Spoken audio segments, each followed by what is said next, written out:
केही छैन नोकरी कसो गरी पाल्ने हो बिहे गरी नलाऊ आमा कर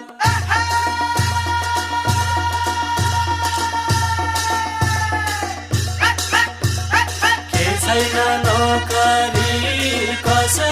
गरी पाल्ने हो बिहे गरी नलाऊ आमा कर नलाऊ आमा कर अहिलेसम्म छैन जागिरा